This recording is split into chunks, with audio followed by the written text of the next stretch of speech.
Olá! Começa agora a 10ª edição do Correspondente Local do ano letivo de 2021, telejornal laboratorial do curso de jornalismo da UEPG. Eu sou Ana Paula Almeida. Eu sou Gabriel Hiden e nesta edição do Correspondente Local você confere. Pesquisa realizada pelo NEREP destaca aumento no valor da cesta básica em Ponta Grossa. Eleições para a reitoria da UEPG têm número recorde de abstenções. Evento lança cartilhas bilíngues e um novo espaço para estudantes indígenas na UEPG. Peça de teatro mostra situações cotidianas dos pontagrossenses com leveza. Está no ar o Correspondente Local.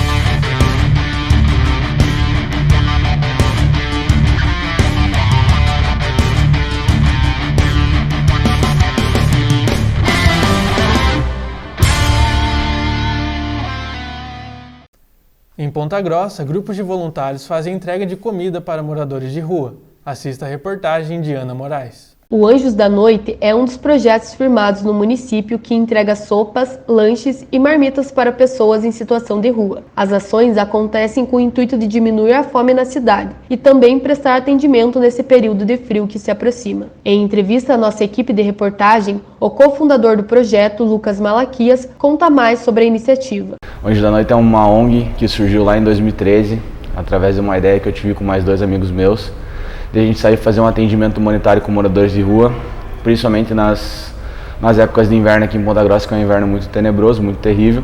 Segundo Lucas, as entregas acontecem uma vez na semana, no centro, Jardim Carvalho, Nova Rússia e oficinas. Ao longo dos 9 anos de trajetória, o projeto já fez cerca de 10 mil atendimentos na rua. Entre 40 a 50 pessoas por noite são beneficiadas. Malaquias destaca que os atendimentos são voltados aos moradores de rua. A gente procura focar o máximo possível nos moradores de rua, então quando a gente vai sair fazer os nossos atendimentos, a gente já sai num horário um pouco mais tarde, a gente sai entre 11 horas e meia-noite, para tentar focar o máximo possível no pessoal que realmente mora na rua. A gente tem um problema muito grande com as pessoas que transitam, né, os transitantes que ficam aqui, que são pessoas de vulnerabilidade social, mas nem sempre a gente sabe a caminhada, o que eles estão fazendo ali, principalmente nas praças aqui em Ponta Grossa há um fluxo muito grande de pessoas, então a gente tenta focar o máximo possível na pessoa que é morador de rua mesmo, que é o público que a gente gosta de sentar, conversar, trocar uma ideia, além de fazer a entrega, também fazer um atendimento humanitário. Atualmente, o projeto possui cerca de 13 voluntários e recebe apoio de universidades e atléticas. Pessoas da comunidade em geral que tiverem interesse em contribuir podem entrar em contato pelas redes sociais ou pelo fone 42 991 25 13 13. Durante a pandemia, a população em situação de rua disparou. O dado oficial mais recente é uma projeção que foi divulgada em março de 2020 pelo IPA, Instituto de Pesquisa Econômica Aplicada. Segundo o estudo, 221.869 brasileiros viviam nas ruas naquele ano. Esse número equivale a cerca de 0,1% da população total do país. De acordo com o MNPR, Movimento Nacional da População de Rua, cerca de 500 mil de brasileiros podem estar morando nas ruas atualmente. Pesquisa realizada pelo Núcleo de Economia Regional e Políticas Públicas da UEPG aponta aumento no preço da cesta básica no município. Instituições atuam para que famílias carentes tenham acesso à comida através de doações. A produção é da repórter Débora Cook. De acordo com pesquisa feita pelo NEREP UEPG, a cesta básica apresentou variação mensal de 5,82% em Ponta Grossa. Com isso, o valor chegou a R$ 809,59 no mês de março. Dos 33 produtos que compõem a cesta, 26 itens apresentaram aumento e 7 reduziram o preço. A batata é o produto que mais subiu, com um aumento de 73,87%. Já a cebola teve queda de 13,34% no mês de março. Ainda de acordo com a pesquisa, entre os 5 grupos de produtos pesquisados, a categoria de hortifruti granjeiro apresentou a maior elevação nos preços, com 19,96%. Já a categoria limpeza teve a menor elevação, com 1,7%. Com o aumento nos preços, projetos que doam alimentos se tornaram alternativas importantes para as famílias carentes na cidade. É o que explica Juliana Moreira, coordenadora do projeto Prato Cheio, que atua desde 2011 no município. A importância dele é principalmente levar alimento para a mesa dessas famílias mais necessitadas.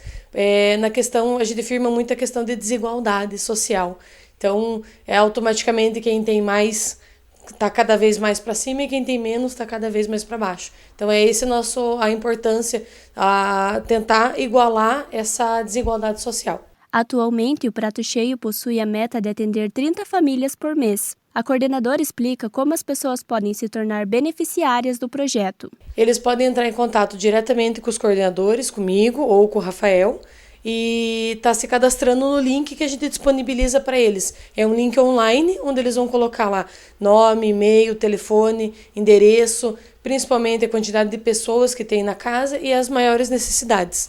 Daí lá a gente faz uma triagem dessas pessoas e seleciona as que estão mais necessitadas e a gente vai atendendo essas pessoas por primeiro e depois a gente vai atendendo o restante. A Casa de Apoio Rosa Machado Vivi é outro projeto que atende famílias carentes em Ponta Grossa. A casa realiza entrega de pães, feitos pelo próprio diretor da associação, todas as terças e quintas. Além disso, ajuda com roupas e com a distribuição de cestas básicas.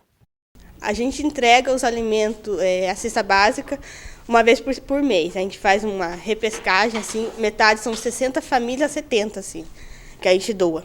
Daí a gente faz em 25, a gente doa por um mês, aí no 25 no outro. Porque não é sempre que a gente arrecada, né? Tem mês que vem bastante, tem mês que não vem, daí a gente faz essa seleção. A comunidade pode ajudar doando alimentos para os projetos. O Prato Cheio realiza carreatas 2 vezes ao mês em diferentes vilas da cidade com o objetivo de arrecadar estas doações. Já a Casa de Apoio Rosa Machado Vivi possui site próprio, onde as pessoas podem se inscrever como doador ou beneficiário. Repórter Débora Cook para o correspondente local. O Dia Mundial da Liberdade de Imprensa foi comemorado no dia 3 deste mês. A data marca o maior princípio da profissão do jornalista, ter o direito à informação sem interferência do Estado. Confira a matéria de Ana Paula Almeida. Criada em 20 de dezembro de 1993 pela Assembleia Geral das Nações Unidas, a data celebra o artigo 19 da Declaração Universal dos Direitos Humanos e marca o direito de todos os jornalistas exercerem a profissão de forma livre. Aline Rios, diretora de Defesa Corporativa do Sindicato dos Jornalistas Profissionais do Paraná, Sindijor, destaca os obstáculos que o profissional enfrenta ao tentar levar informação à população. Ao exercer a sua profissão, né, a sua atividade, o seu ofício, ele acaba colocando em questão ou se colocando em uma espécie de conflito com os setores da sociedade que nem sempre têm interesse que as informações circulem livremente. A gente pode enumerar várias questões, né, os políticos, eventualmente agentes de segurança pública, grandes empresários, né, são situações que envolvem disputas de poder. E quando ele desequilibra esse jogo de tensão, frequentemente ele é atacado, de alguma forma, existem tentativas de impedimento do exercício profissional, tentativas de cercear esse jornalista, até mesmo censurar, né? E isso não ocorre, infelizmente, só em relação às fontes. Às vezes isso ocorre dentro da empresa em que o jornalista vem atuando, né?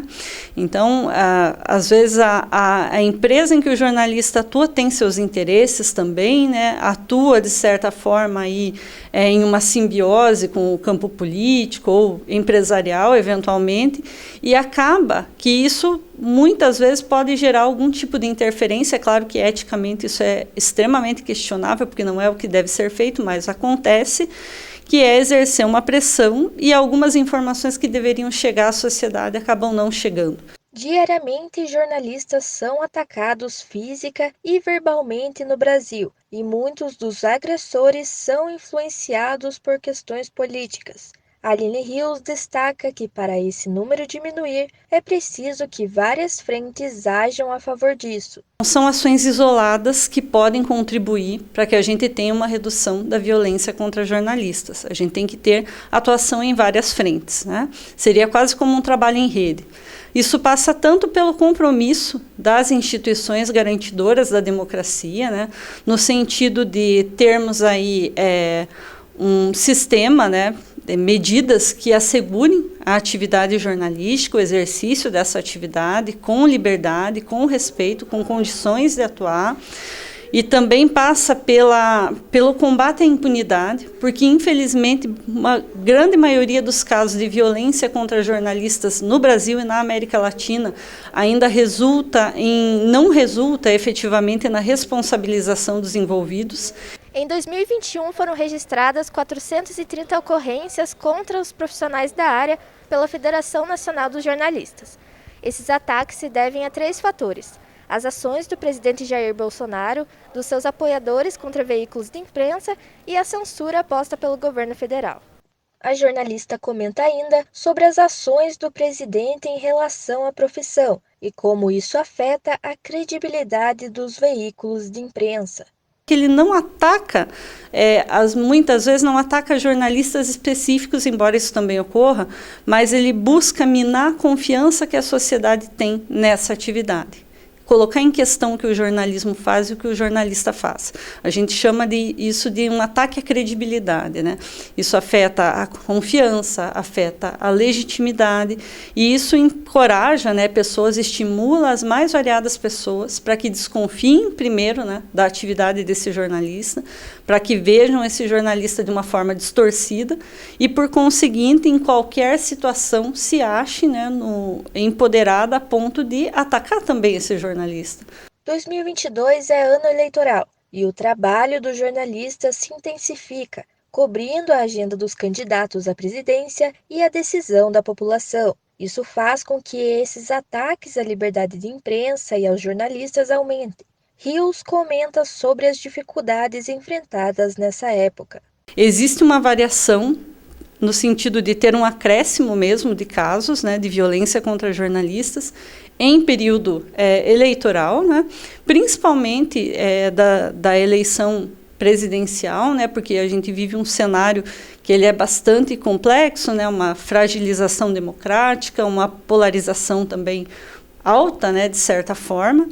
E tudo isso, como o jornalista atua, e deve atuar, né, no sentido de mostrar as incoerências, né, no sentido de apontar, apurar e apontar as informações que a sociedade precisa para exercer um direito de voto consciente, isso desagrada. Desagrada políticos, desagrada grupos políticos, né, importantes e poderosos, e isso tem sim a contribuir para ampliar esses ataques contra os jornalistas, até porque existe um interesse, né, que essa atividade ela não seja exercida com plena liberdade, porque ela ameaça os planos dessas pessoas, né. As reportagens que integram o correspondente foram produzidas no contexto da pandemia da Covid-19.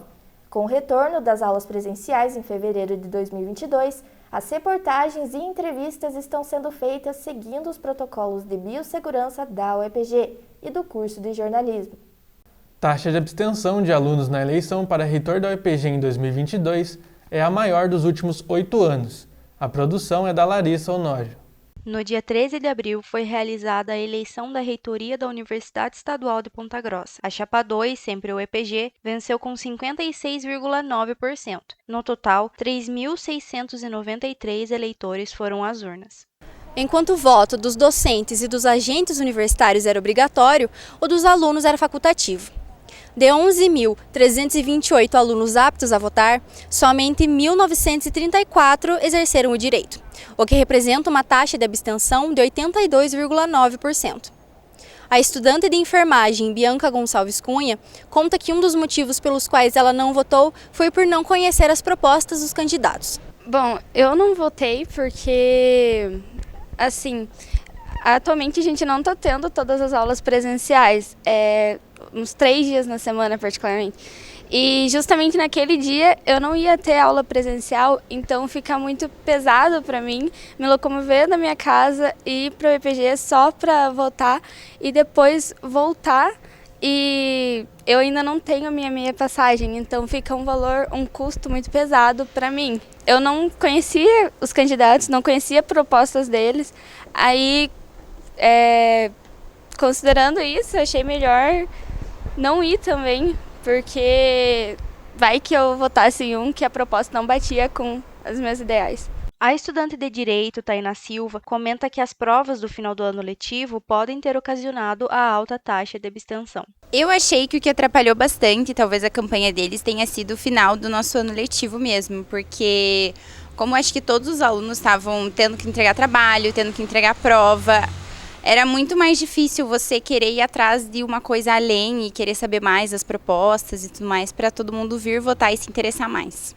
Em comparação com as eleições anteriores, a de 2022 apresenta a maior taxa de abstenção de alunos. Em 2018, de um total de 14.151 alunos aptos a votar, apenas 3.326 foram às urnas, registrando uma taxa de 76,4% de abstenção. Já na eleição de 2014, de 11.345 eleitores, somente 3.870 votaram, resultando em 65,8% de abstenção. Todos os estudantes da Universidade Estadual de Ponta Grossa podem votar nas eleições para reitor.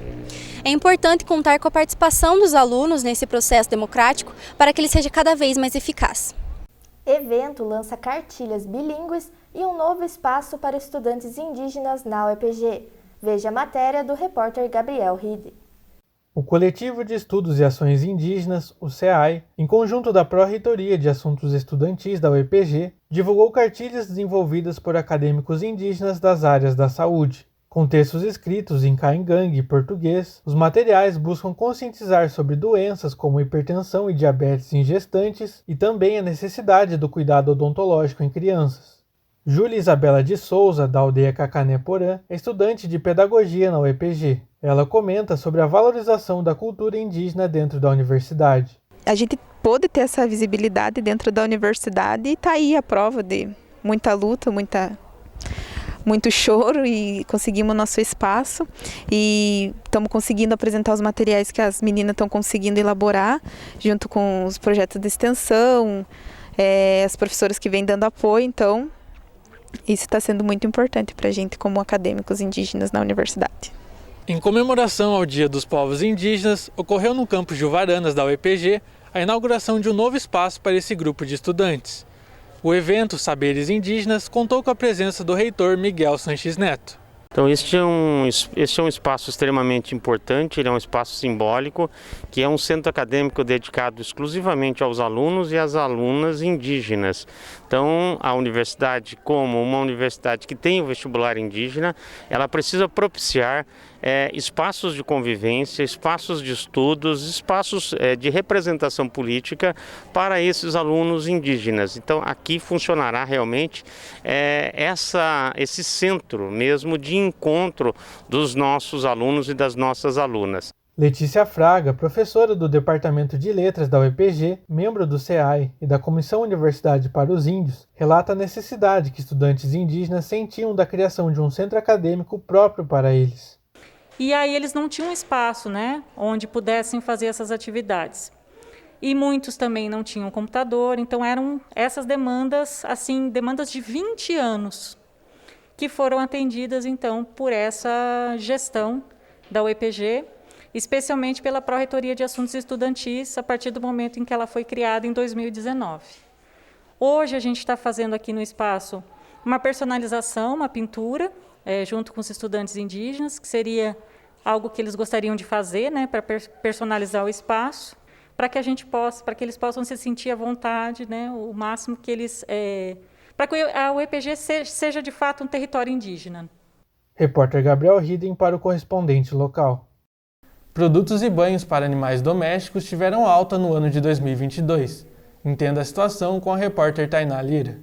Muitos fatores contribuíram para as altas nos preços dos itens para cães, gatos e outros animais. Um deles é a pandemia, onde, de acordo com o Instituto Pet Brasil, 54% das pessoas adotaram algum animal no período dentro de casa. Alta de quase 23% na inflação de comidas para animais de estimação é outro fator. De acordo com o Índice de Preços ao Consumidor Amplo, a inflação nos produtos para pets foi maior do que a categoria alimentação e bebidas para seres humanos no mesmo período. Gabriel Lopes tem 4 gatos e, para dar banho neles, teve que achar uma saída mais barata. Optou por fazer em casa. Por conta dos custos também que tem as clínicas, que eu acho também um absurdo de caro, dar banho, principalmente em gato, que eu acho que é um pouco mais caro que em cachorro. Nas clínicas eu dou em casa.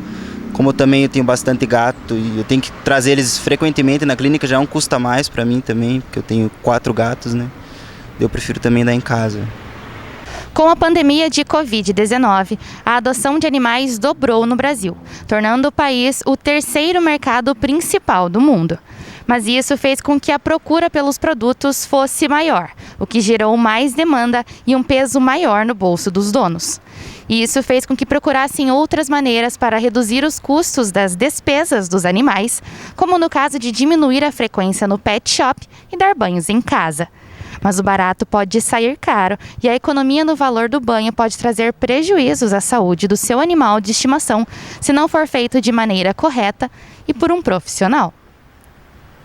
Dar banho em pet shop é sempre a melhor opção, porque a pessoa que vai estar trabalhando lá, ela já está instruída, né, para fazer da melhor forma.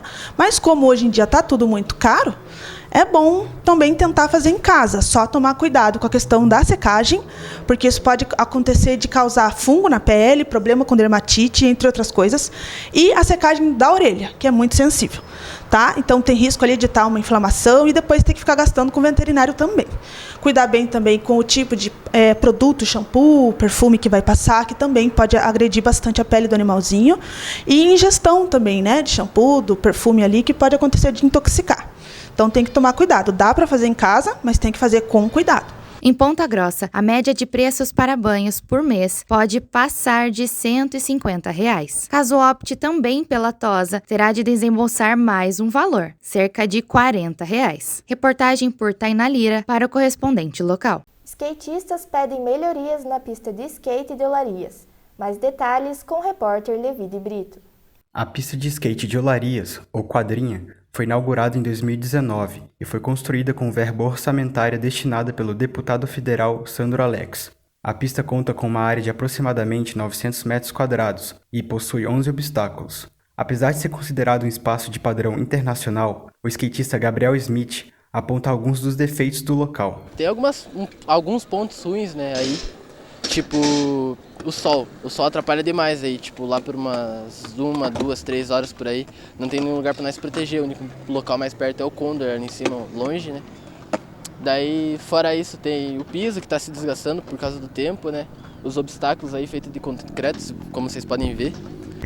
Tipo assim, uma visão que eu passo é que aqui pra nós falta muito lugar pra tomar água e muito lugar pra ir ao banheiro, mano. Se colocassem aí, fizessem um banheirinho aí, um bebedouro, ia ficar muito da hora, tá ligado? Andar de skate por 1 hora gasta aproximadamente 500 calorias, fora toda a água que o corpo libera em forma de suor durante a prática do esporte. É importante adotar medidas de amparo aos usuários da pista, tais como a disponibilização de banheiros e bebedouros no local, que é frequentado tanto por adolescentes como por crianças que andam de skate. Vale lembrar que a pista está localizada em uma área importante para o esporte da cidade, o Complexo Esportivo da Arena Multiuso. O Complexo Esportivo da Arena Multiuso foi inaugurado em 2019. O local já foi utilizado diversas vezes para a realização de eventos esportivos, como, por exemplo, competições de skate, que acontecerão aqui, na Quadrinha. E também mais uma visão que eu passo, pra que se for feita alguma reforma aí, esperamos que sim, tá ligado? Os parceiros, mano, aí os skatistas que colam aí na pista, mano, ajudar a preservar, tá ligado? Porque o bagulho não tá sendo de graça, nós estamos botando a nossa cara a tapa aqui pra tá divulgando o bagulho e acabar alguém vindo aqui e destruindo, tá ligado? Então vamos ajudar aí, se unir todo mundo aí, que nós vamos avante sempre, mano. Repórter Levi de Brito para o correspondente local. O espetáculo Todos os Nós, e se a cidade toda fosse uma peça, mostra com leveza situações que remetem aos moradores de Ponta Grossa. Confira como foi a estreia com a repórter Larissa Godoy.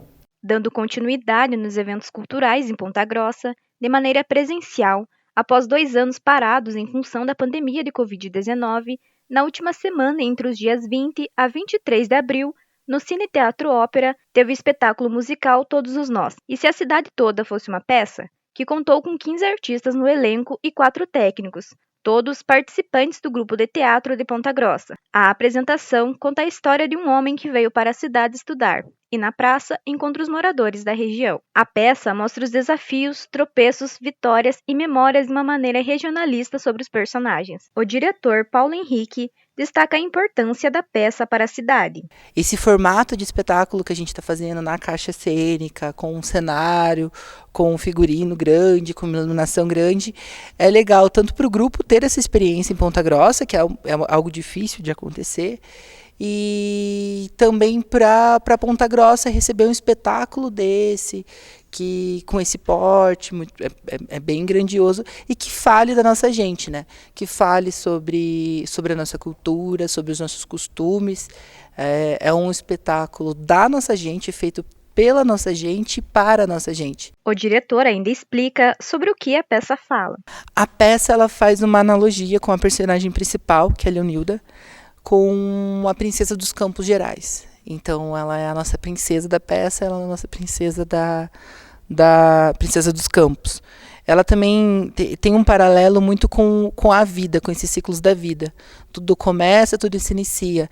Nessa praça, ela é como se fosse nossa cidade, pessoas chegam, pessoas vão embora, pessoas deixam de ficar aqui. Tem pobre metido, tem rico falido, tem...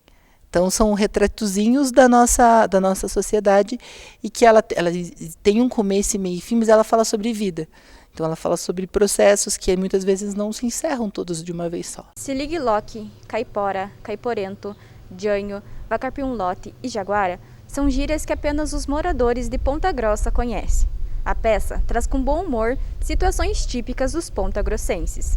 Ela valoriza o que é simples, o que a gente vê todo dia. Os personagens são inspirados em pessoas que a gente conhece em todo dia, em gente que a gente observa na rua, em comportamentos nossos, em crenças nossas. A gente parte de um lugar que não existe pessoas bem ou maus, não existe vilão ou mocinho. A gente tá todo mundo ali para jogo. Igual na vida normal, né? Tá todo mundo ali para jogo. A peça foi desenvolvida durante 8 meses, antes de ser apresentada ao público. O evento foi promovido pela Prefeitura Municipal de Ponta Grossa, onde foi sugerido ao público a adesão ao ingresso social. Ao todo, foram arrecadados itens de higiene pessoal, alimentos perecíveis e agasalhos, que serão doados para as instituições sociais de Ponta Grossa. Repórter Larissa Godoy para o Correspondente Local. Ficamos por aqui com a 10ª edição do Correspondente Local. Para acompanhar as produções do curso, siga as nossas redes sociais, @periódicoepg, e nossa página na internet, periodico.sites.epg.br. Até a próxima edição. Agradecemos a sua audiência.